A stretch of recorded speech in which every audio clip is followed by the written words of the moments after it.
Guys, may hapon guys. Naayos sa ka tao guys nga na saag diri sa among pinuyanan guys nya.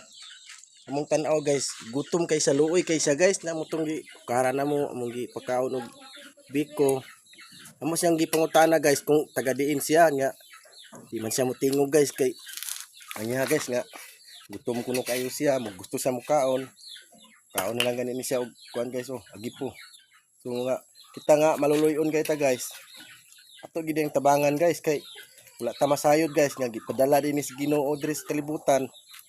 Kay kung dili nato ni atimanon guys basig mapriya ta sa ubang lugar nga ilarang baliwala dako hinon kay trahedya nga naabot silang lugar. So karon guys kay nahuman naman sa kaon atong pangutan-on. Taga-asa day ka dong. Awa guys murag dili pa gini sa sakto og kabuot guys.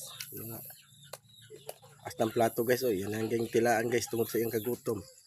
So wala naman kita laing mapakaon na ni guys. So mao na lang gina ang atong ihatag saya. Ay ayog tunglan ng kutsara kay kuan.